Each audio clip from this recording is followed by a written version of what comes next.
Un sismo tiene su origen en placas tectónicas o fallas. Las causas no son superficiales. Los grandes problemas políticos también tienen causas profundas. Hoy es día de elecciones en Estados Unidos. Nunca ese país había estado tan polarizado. Las causas superficiales de la polarización son el perfil del candidato republicano y su forma tóxica de manifestarse. Hay causas profundas, el deterioro de las condiciones de vida de la clase media y el recuerdo de cómo se saldó la crisis financiera del 2008, con muchos pequeños ahorrantes perdedores y con premios para grandes empresas y ejecutivos protagonistas de esa tragedia. Tomamos nota para lo que eso podría representar también para nuestro país. Buenas tardes, Álvaro Cedeño y Álvaro Cedeño les saludan en este episodio número 239 de Diálogos con Álvaro Cedeño. Esta es una conversación intergeneracional que toca temas como acción humana eficaz, espíritu emprendedor, transformación de conflictos y política pública. Hoy para conversar sobre el artículo publicado esta semana en la página web alvarocedeno.com titulado Sismos y Política. Papá, ¿cómo va noviembre? Muy bien, muy bien. Empieza bastante bien. Bueno, Siempre muy alegre. ojalá que así Siempre muy continúe, alegre ¿verdad? estar, y siempre muy alegre estar cerca del fin de año, de diciembre, de la Navidad, del fin de las clases. ¿Verdad? Del Pero cambio de temporada. sí, muy bonito. Pero hoy es un día muy señalado. A mí me parece que es un día para, para pensar, para reflexionar, para echar para su saco, como dicen, eh, de cómo una democracia tradicionalmente sin problemas está con problemas. Y la amenaza para la democracia estadounidense hoy en día de las elecciones, me parece a mí que es eh, evidente y no es una pura imaginación. Podrían ocurrir cosas muy lamentables para la democracia norteamericana. Podría ocurrir que ganara Trump. A mí me parece que sería eso muy lamentable. Pero podría ocurrir también que ganara Kamala Harris y que Trump hiciera una gracia como la que hizo hace 4 años, ¿verdad? Podría ocurrir también que y asusados por, por la pérdida y tal, los partidarios de Trump se le desbordaran a él mismo, se le desmandaran y hicieran cosas que fueran dañinas para la República, ¿verdad? Eh, sí, yo creo que el potencial de violencia esta noche en Estados Unidos es casi 100%. Eso me estaban comentando sobre un análisis que hicieron de eh, eh, eh, latencia de conflicto violento. Ujú, Y bueno, yo honestamente he tomado la decisión por un asunto de bienestar personal, de no prestarle atención a las elecciones estadounidenses desde que empezaron los fuegos electorales en febrero. Y siento que fue la decisión correcta. Me recuerda la decisión que tomé cuando Estados Unidos decidió invadir Irak. Y a partir de ese momento decidí no leer noticias sobre esa invasión.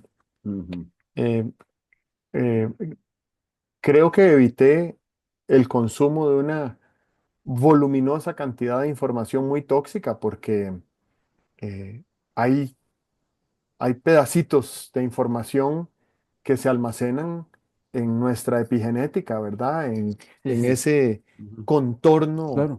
energético de Ujú, las membranas de nuestro cuerpo que alteran nuestros genes. ujú, Eso es epigenética. Pues hace 20 años, cuando tomé esa decisión, no lo sabía. Hoy sí lo sé y entonces preferí evitar consumir una gran cantidad de información tóxica.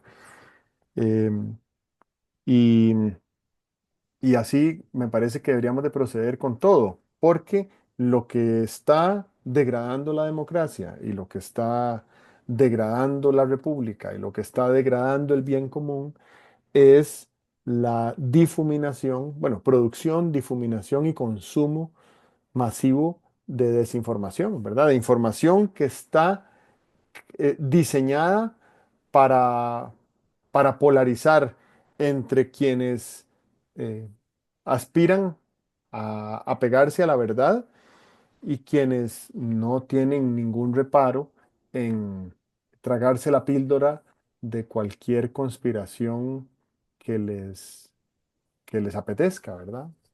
Sí. Entonces hoy en Ujú, día que estamos consumiendo cantidades exorbitantes de información en redes sociales donde básicamente cualquier persona es creadora de contenidos, ujú, entonces estamos expuestos y sí, muy susceptibles a consumir una cantidad considerable de información que es imprecisa o falsa o diseñada para confundir.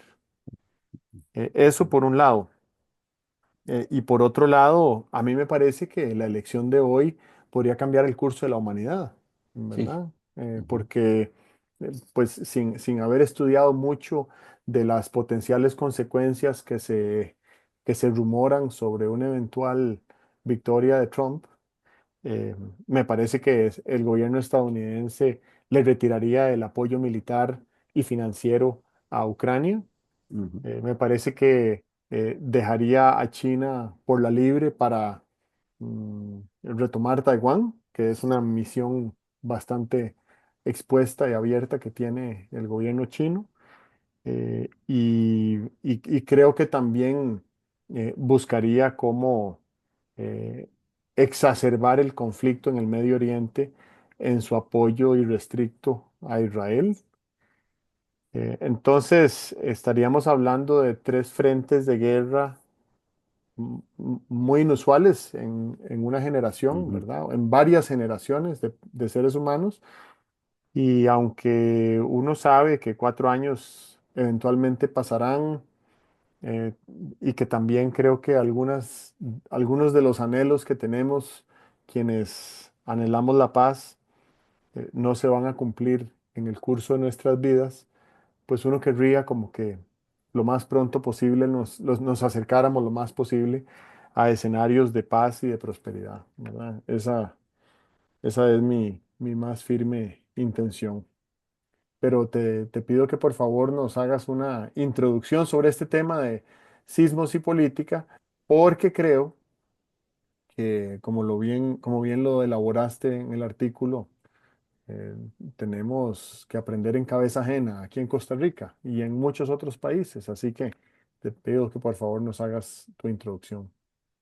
Yo pienso que se ha venido dando un cambio en el nivel de conciencia de los ciudadanos.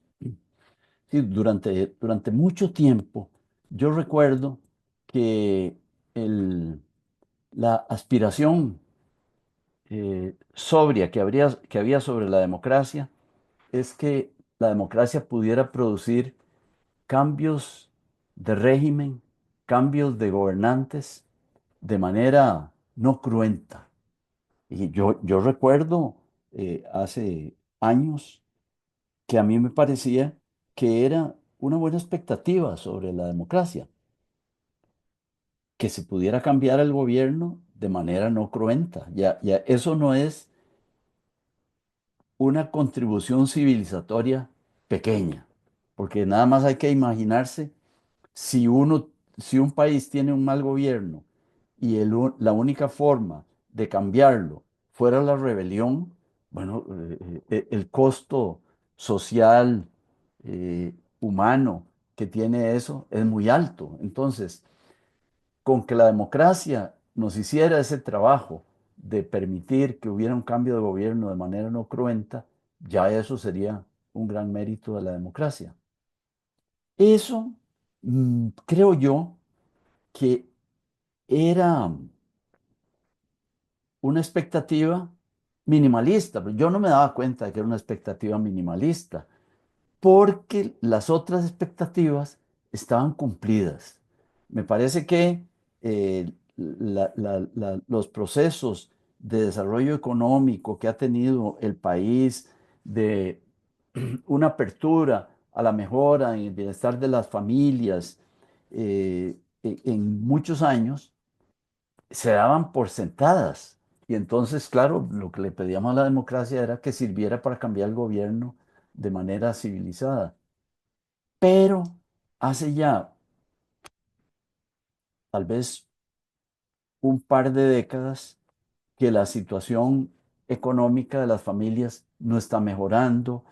Durante mucho tiempo estuvimos en una situación muy estática en cuanto a la distribución del ingreso, pero en los últimos años, a excepción de los últimos meses, hemos visto una situación de deterioro en el índice de distribución de la riqueza en Costa Rica y en el mundo. Y en eso, pues sí, el paralelismo que hay entre cuando se oyen noticias de qué está pensando hace semanas, qué está pensando la gente sobre las elecciones y tal, se oye en Estados Unidos el reclamo de mucha gente que siente que no progresa. Hace varios años que en Norteamérica se encendió la luz roja de que por primera vez en no sé cuántas décadas las nuevas generaciones están seguras de que les va a resultar más difícil que a sus antecesores obtener un nivel de bienestar similar. El nivel de bienestar en Estados Unidos después de la Segunda Guerra Mundial fue creciendo, creciendo, creciendo, quién sabe, hasta los noventas, tal vez. Todavía cuando se inauguró el neoliberalismo, cuando se inauguró el Reaganomics, que se llamaba, que era la economía según Reagan y según la señora Thatcher, que era eh, un un liberalismo, ahora se ve posiblemente pro capital, ¿verdad? Un liberalismo pro grupos más afortunados desde el punto de vista económico. Toda esa eh, autoconciencia de que se está perdiendo la posibilidad de progresar en bienestar en Estados Unidos y en Costa Rica también, me parece que son disparadores que se unen a un par de circunstancias. Es la circunstancia de que hoy en día la formación de opinión, como decías antes, ya no es una formación de opinión curada, no es una formación de opinión eh, responsable, profesional, sino que es una formación de opinión hecha por quien sea. Y no solo por quien sea, sino en el lenguaje, con el afán destructivo, eh, con la toxicidad, y eso desde luego ha perjudicado. Pero creo yo que ha perjudicado, pero a la vez, como toda infección, esos anticuerpos, yo pienso que ahora somos mucho más conscientes de la toxicidad de lo que éramos hace unos cuantos años. Hace unos cuantos años, cuando salía algo espectacular en las redes, lo consumíamos porque era espectacular. Luego nos dimos cuenta de que estaba manipulado por gente interesada en producir desconcierto, en producir sensación de injusticia, en producir debilitamientos del sistema, cualquiera que fuera. Creo que estamos en una situación ya estamos de vuelta de la toxicidad. Hoy en día somos más cuidadosos y llegamos a cosas tan interesantes como esas que dices tú. Yo voy a prevenirme a mí mismo y no voy a dejarme inocular por esa toxicidad. Creo que es casi como una respuesta refleja de nuestro organismo o de nuestra realidad psíquica y emocional que ya no quiere consumir esas cosas. Pero ve qué interesante, porque si uno se pone a pensar en manipulaciones desde medios formales y tal, pues la publicidad ha sido, salvo excepciones, una manipulación deliberada, ¿verdad? Las, las páginas rojas de los periódicos y las horas rojas de los noticieros de televisión son una forma de conectar con, eh, no sé, los mecanismos agresivos o con los mecanismos que incitan a la persona a consumir toxicidad. No creamos que la toxicidad la inventaron los troles que ahora están pagados para ser tóxicos. Yo creo que en todo esto, a mí me parece ver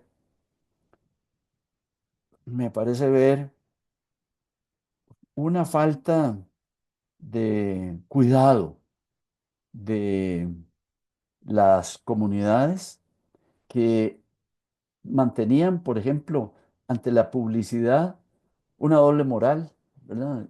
Esto es publicidad, me están manipulando, pero mire qué bonita que es la publicidad. O mire qué interesante, de vez en cuando me dieron una noticia que me servía para mi conducta como consumidor y tal y cual. Creo que nos descuidamos. eh, no fuimos, no fuimos suficientemente cuidadosos con nuestra propia salud emocional y la consecuencia es lo que tenemos ahora. No digo yo que lo que tenemos ahora deberíamos abordarlo en el sentido de ahí está lo que nosotros mismos nos provocamos y ahora vamos a ver qué hacemos. No, no, yo creo que es algo solucionable. Yo no miro de manera fatal lo que está ocurriendo, pero sí creo que es hora de que vayamos reflexionando comunitariamente sobre las cosas que podríamos hacer para evitar eso que está ocurriendo en un país como Estados Unidos y que posiblemente ocurra también en, en grupos grandes o pequeños en Costa Rica.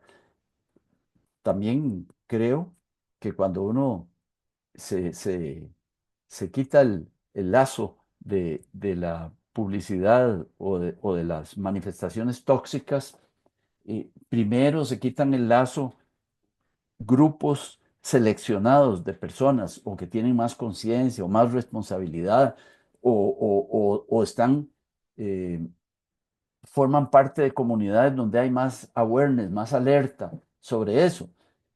La tarea que nos queda a los que vamos viendo de manera más o menos clara estas cosas es difundir la alarma.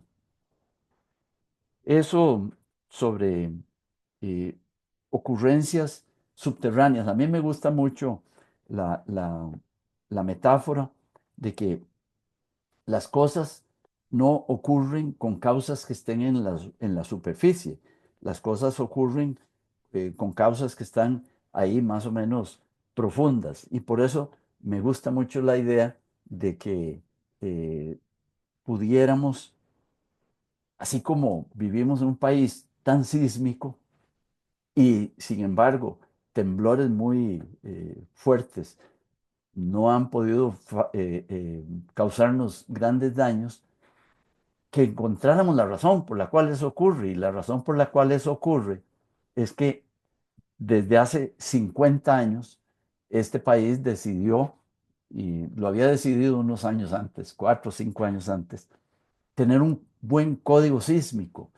Y se hizo un código sísmico ejemplar. Es muy bonito, con ayuda de la Universidad de Stanford, con decisión de la Universidad de Costa Rica de enviar ingenieros civiles a graduarse con doctorados en ingeniería estructural.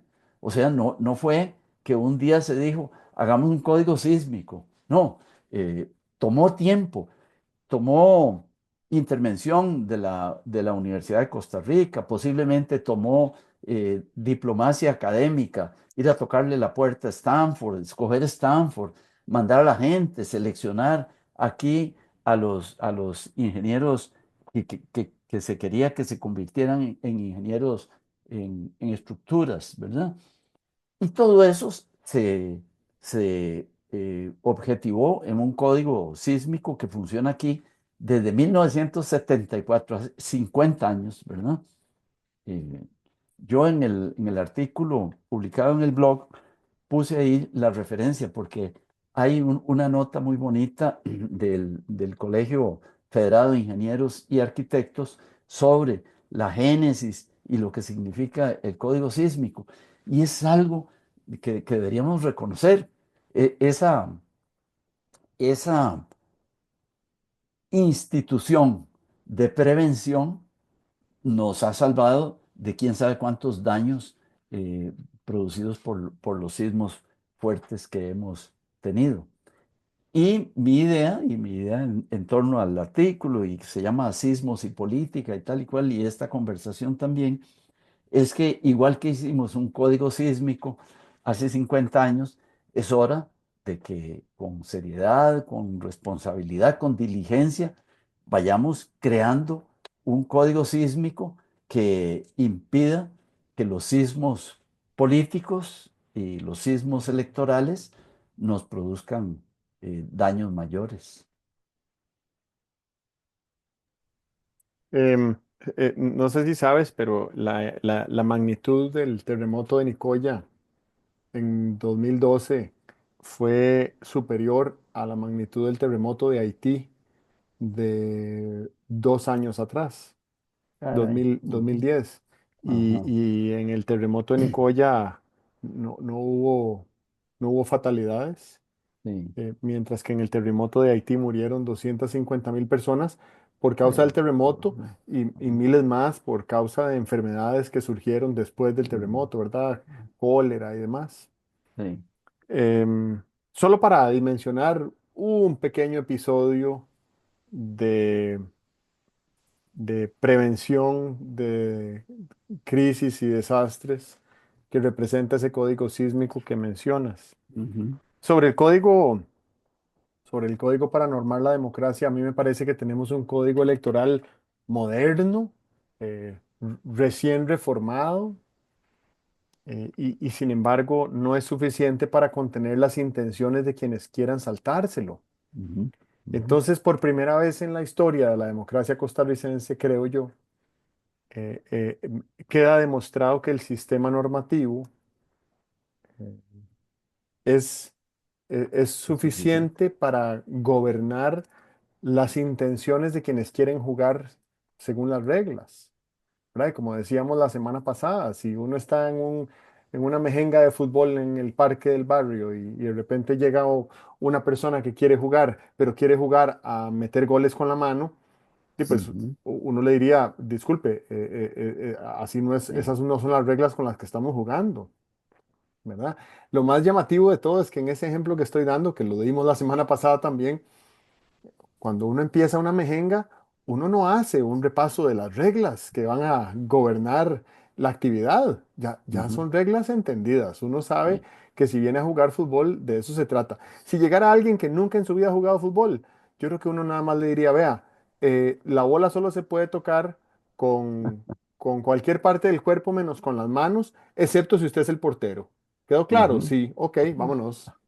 Y ujú, listo, y ahí a ver qué sucede, ¿verdad? Que con la cabeza, o que con el pecho, o que con las rodillas, todo se vale. Y con las manos, solo si es el portero. ujú, Cuando hablas de toxicidad,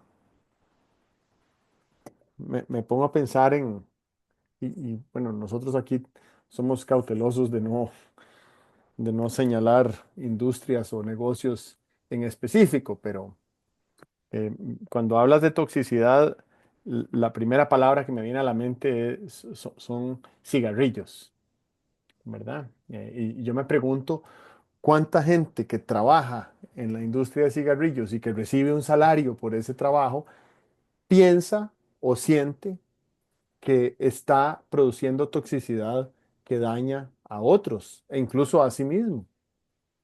Me parece que debe ser un porcentaje pequeño de personas, ¿verdad? Yo creo que las personas que trabajan en una empresa de cigarrillos no lo hacen con la intención de dañar a nadie. Ujú. Eh, lo hacen siguiendo un incentivo. Y aquí vuelvo a ponerle otra monedita a la alcancía de los incentivos como un tema que me parece fundamental desde el punto de vista de behavioral economics, ¿verdad? La Ujú. economía del comportamiento. Operamos en función a incentivos. Sí. Cuando nosotros nos montamos en el carro para ir yo me monto en el carro para ir a recoger a mis hijas a la escuela, yo no voy de camino lamentándome o sintiéndome culpable o buscando cómo hacer para compensar la huella ecológica que genera las Ujú. emisiones de carbono del motor de combustión de mi carro. Entonces yo soy corresponsable por la crisis climática, Sí, sí. definitivamente. Ujú. Y no siento que al ir a recoger a mis hijas a la escuela esté haciendo nada malo. Si trato de vivir lo más cerca posible de la escuela y lo más cerca posible del trabajo, lo he hecho por muchos años, pero, pero siento que hay una corresponsabilidad en la toxicidad que estamos viviendo a todo nivel.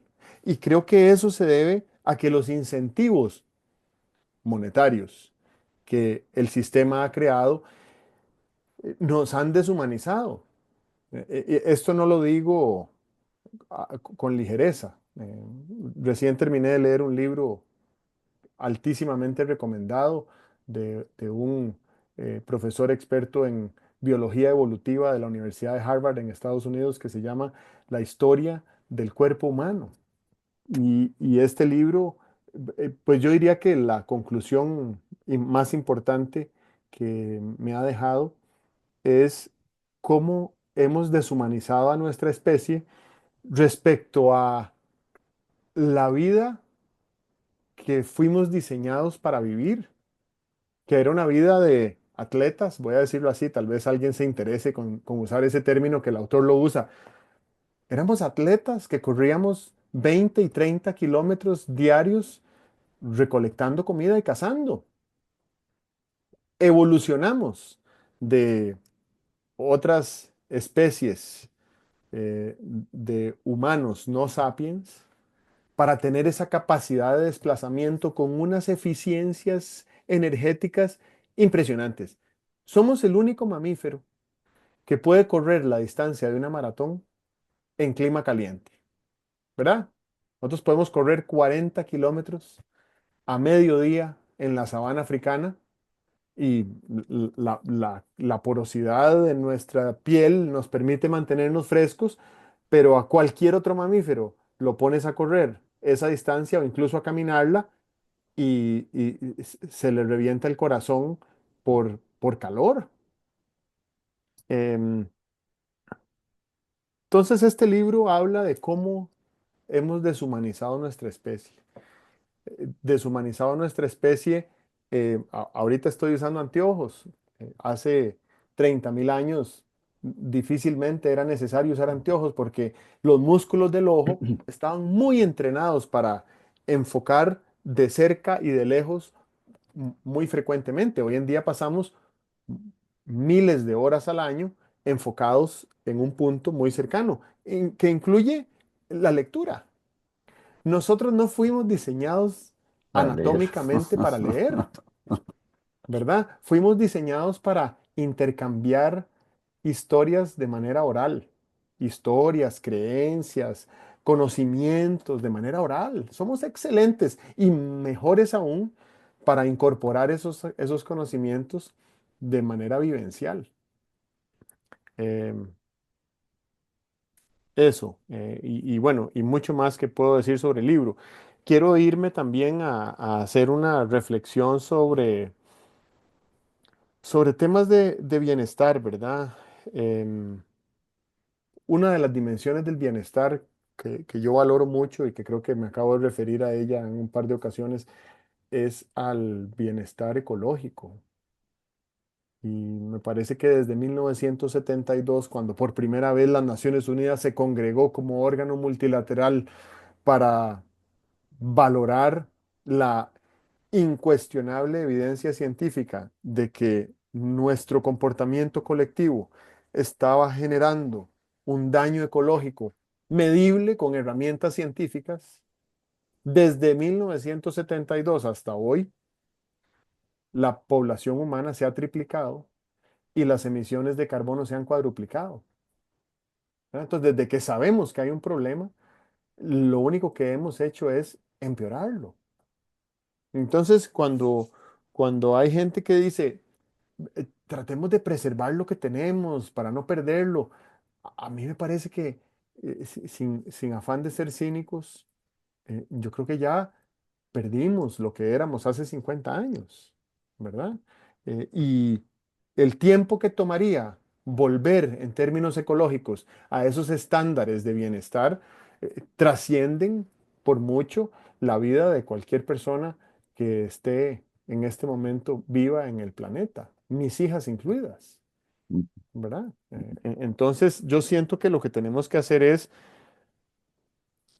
em, identificar cuáles son los elementos de bienestar que querríamos cultivar y además identificar cuáles son los elementos de propósito que querríamos utilizar como brújulas o como norte para tener claro cuál es el rumbo, ¿verdad? Porque los indicadores y la métrica que tenemos en pie en este momento, desde el punto de vista científico, desde el punto de vista psicológico, desde el punto de vista político, lo que nos señalan es una policrisis, ¿verdad? Que es un conjunto de crisis muy complejas, de las cuales, digamos, salirnos de ahí, devolvernos de ahí, transformar esos Ujú, escenarios, ujú, es altísimamente complejo. No es imposible, y eso es lo que siento que me genera el suficiente optimismo como para aferrarme a los esfuerzos que deberíamos hacer a título individual y a título colectivo para movernos en dirección a lo que yo denomino una polioportunidad. Em, y si esto lo vemos de manera sobria, ¿verdad?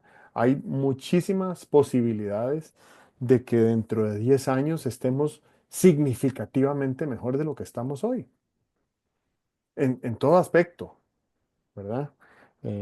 Incluido el aspecto económico y el aspecto político y el aspecto social y los niveles y estratos y formas de violencia. Podemos estar mucho mejor dentro de 10 años, pero eso requiere de una serie de pactos o acuerdos o compromisos o masas críticas o em, eh, em, vehículos, conjuntos mucho más robustos de personas sabiendo qué es lo que quieren, porque hoy en día me parece que no hay ni siquiera esa aspiración. Y la razón por la cual creo que no hay esa aspiración es porque no es tan atractiva esa aspiración a los incentivos monetarios que tiene el cheque que vamos a recibir a fin de mes. Y no lo digo con afán crítico, lo digo como una descripción empírica realista de cómo estamos operando. Hace 25 años, cuando a mí me empezó a preocupar digamos, el medio ambiente global, uno podía tener conversaciones sobre lo que se llamaba en aquel entonces eh, calentamiento global y sostenibilidad y todo eso. Hoy en día ya no se puede hablar con nadie porque a nadie le interesa. Y a otros ni siquiera les parece que sea cierto. Creen que, ¿verdad? Niegan que exista el cambio climático. Entonces yo tenía mayor posibilidad de dialogar y de aprender y de construir y de tratar como de buscar ujú, ujú. alianzas con personas sobre la acción climática o la sostenibilidad, como sea que se llamara en aquel entonces, hace 25 años que hoy.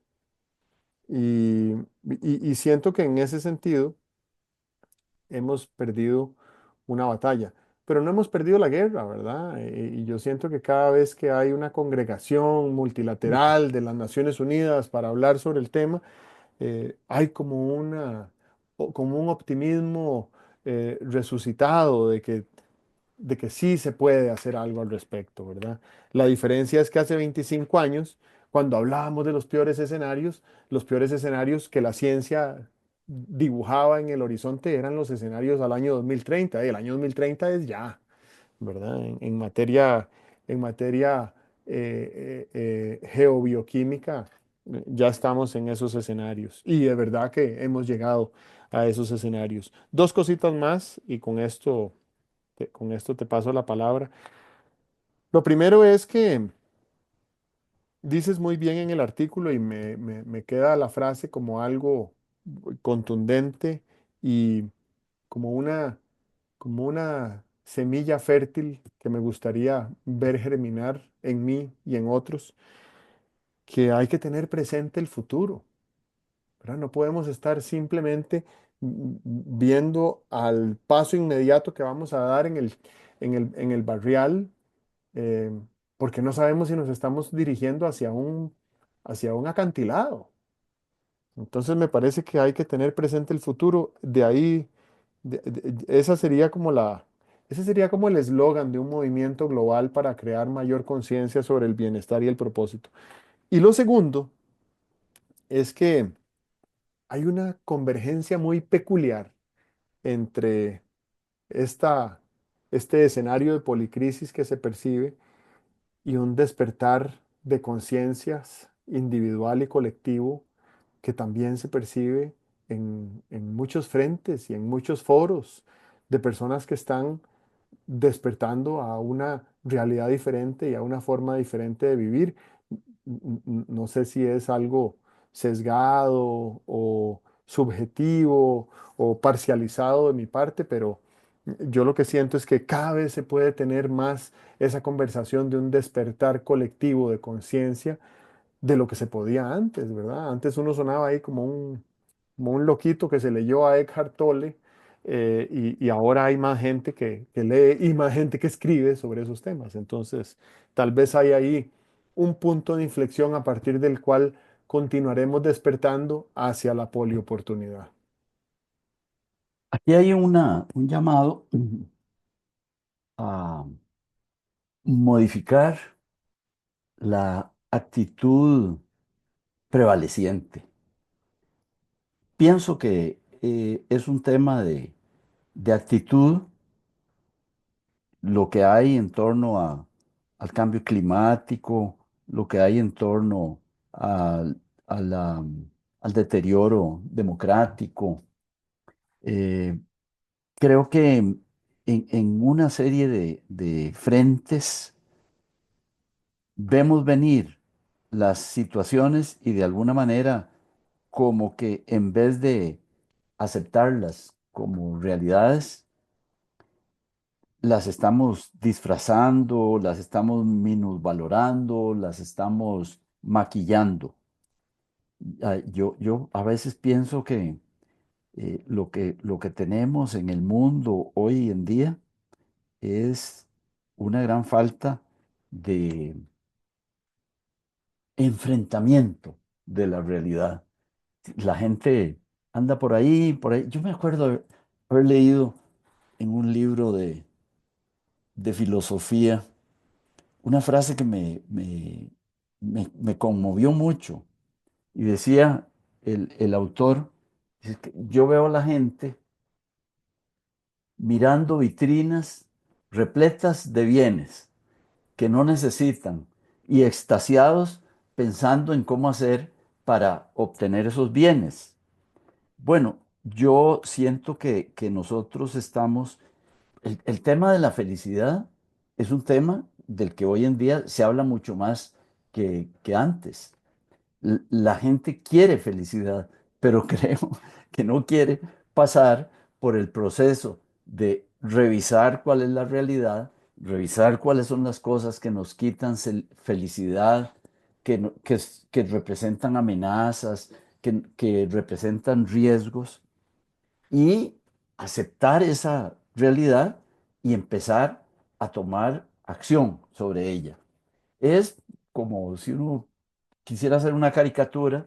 La caricatura es, veo algo muy feo, pero lo que hago es que miro en otra dirección o sigo mirando lo que es muy feo y empiezo a imaginarme formas mágicas de conjurar esos peligros, esas amenazas, etcétera. Creo que si algo deberíamos hacer es un gran esfuerzo porque las necesidades que tenemos, por ejemplo, la necesidad de aceptar, de enfrentamiento de la realidad, las pudiéramos consumir hasta que nos hicieran algún efecto, pero vemos la, la realidad que no queremos aceptar y en vez de promover nuestra necesidad de enfrentarla y aceptarla, miramos para otro lado, nos distraemos, nos quedamos viendo, como decía el filósofo, la vitrina llena de cosas que no necesitamos, pero que todos querríamos un día llegar a tener. Si uno simplifica las cosas, podría decir, bueno, esto, este cambio que queremos en las personas, esta mayor como contacto con la realidad, ese cómo lo logramos. Yo solo conozco una forma de lograr cosas y como no existe la ciencia infusa, que a uno se le pueda meter conocimiento, eh, hábitos, actitudes, a mí me parece que todo lo que ha logrado la humanidad lo ha logrado a base de una determinada pedagogía. ¿Sí? Unos que le enseñan a otros, unos que desde un sistema le enseñan a muchos. La pedagogía de el enfrentamiento de la realidad, ¿dónde se ejerce?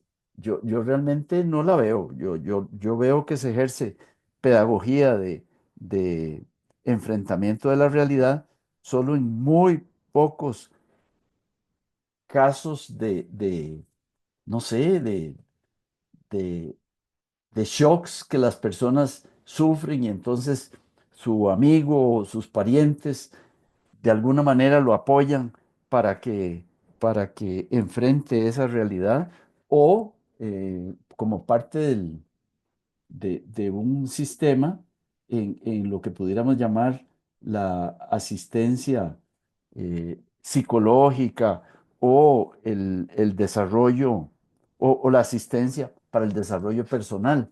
Pero todo esto está fuera del sistema. A mí me parece que un tema como la salud mental, que es y será en el futuro un tema de salud muy importante. Esa cosa se viene diciendo desde hace décadas. El tema de la salud mental, ¿quién lo está atendiendo?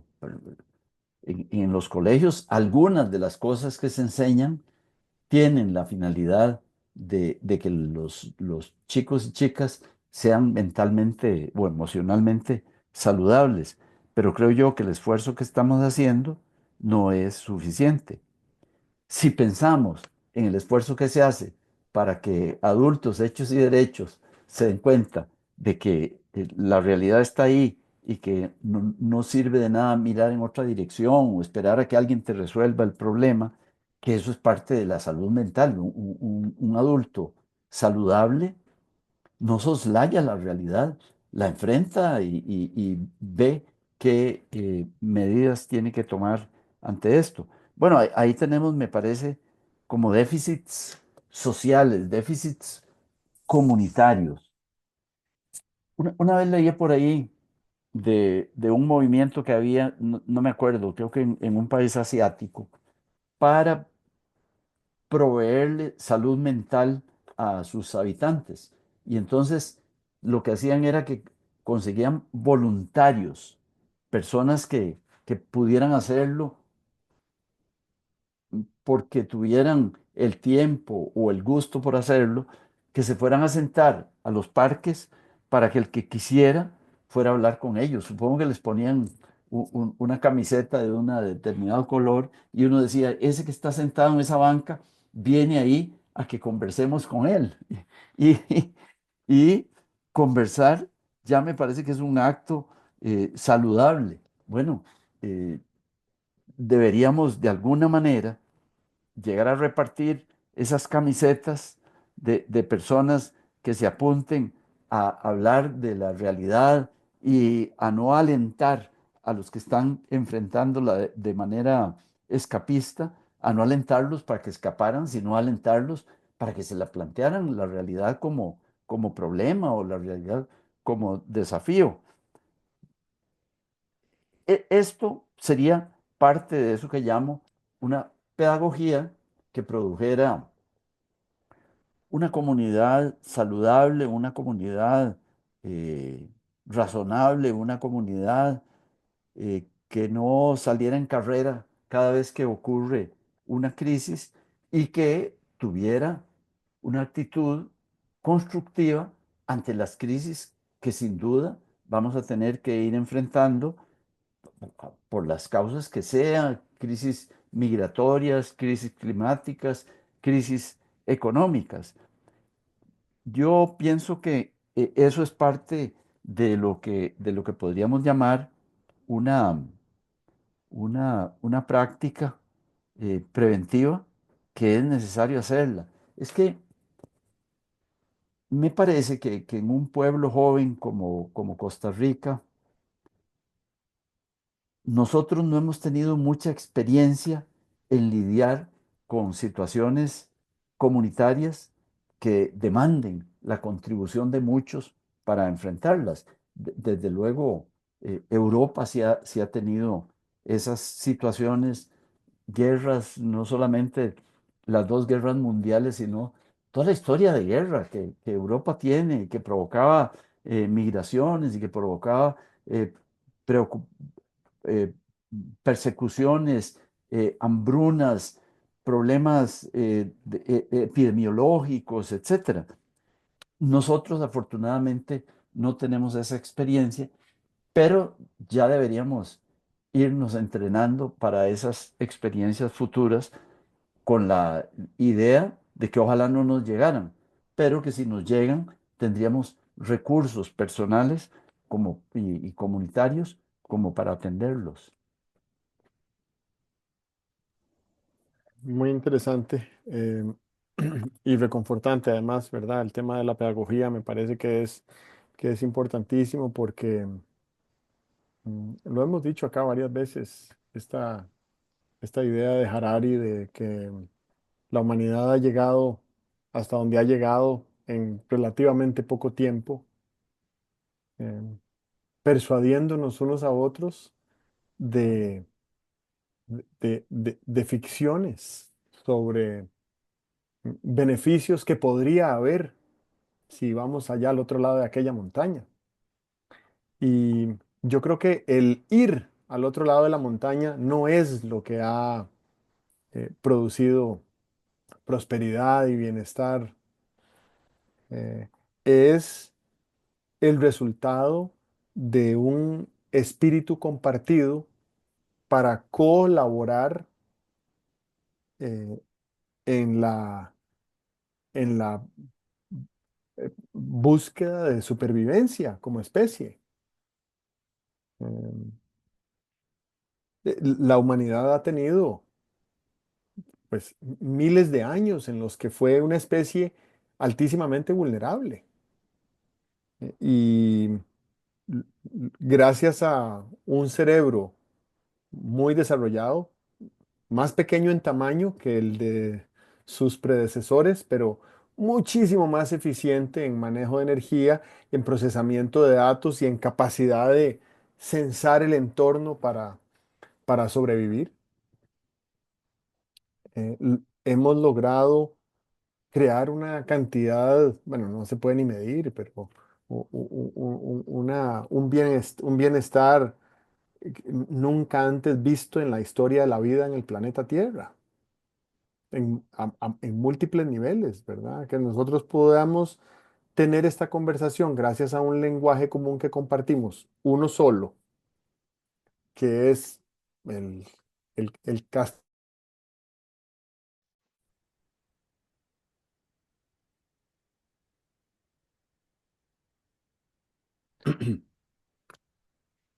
Entonces, tener la capacidad de eh, coordinar para la supervivencia a partir del lenguaje común que tenemos ujú, para comunicarnos, que es un artefacto que inventamos con la capacidad cerebral que tenemos. Ninguna otra especie tiene esta capacidad tan altísimamente efectiva de comunicación. Eh, Me hace sentir optimista de que podríamos utilizar el lenguaje otra vez, como sucedió hace decenas de miles de años, como una herramienta clave en la supervivencia de nuestra especie. Eso, y para terminar, nada más subrayar algo que decías cuando hablabas de salud mental. Yo recuerdo hace casi 30 años, que fue la primera vez que escuché la palabra estrés y la escuché de un médico refiriéndose a lo que él veía en mí, que no era ningún padecimiento físico, sino que era estrés. Y me fui a buscar qué era el estrés y me encontré un artículo en una revista que decía que era el asesino del siglo XXI. oh, Entonces me preocupé ujú, por mi propio estrés y creo que el tema del bienestar emocional y mental lo he acompañado quizás desde hace más años que el bienestar físico o espiritual. Pero me parece que hoy estamos viviendo en un entorno donde la tecnología que utilizamos con mayor frecuencia, que es Internet, independientemente del dispositivo, pero Internet es un vehículo eh, donde prolifera la información que detona ansiedad en las personas, ¿verdad? Es posible perder el sueño por estar consumiendo esa información y también es posible perder el sueño por una información que consumimos y que nos deja pensando de una manera tan activada que ni siquiera podemos dormirnos cuando es hora de dormir. Esto me lleva otra vez al tema del bienestar como algo central en nuestro camino hacia el futuro que anhelamos, ¿verdad? ujú, Sea cual ujú, sea, pero que tengamos claro que es posible tener un anhelo. ujú, Con eso me doy por ujú. satisfecho. Yo recuerdo hace muchos años haciendo consultoría con empresas del grupo Cativo, que luego fue el grupo HB Fuller. Y allí en esas empresas se tomaban muy en serio la seguridad laboral. Y entonces todos los eventos donde se congregaban personal, tenían un minuto para la seguridad. Y recuerdo que la primera vez que me encontré con eso, yo iba a empezar mi trabajo a hacer el taller que iba a hacer y alguien me interrumpió. Un momento, es que primero va el minuto de la seguridad. Y entonces alguien se levantó y dijo, estamos en esta sala, tienen tantas ventanas, en caso de un sismo salgan por aquí, la puerta esta conduce a no sé dónde. Estaba hablando del minuto de la seguridad en la sala.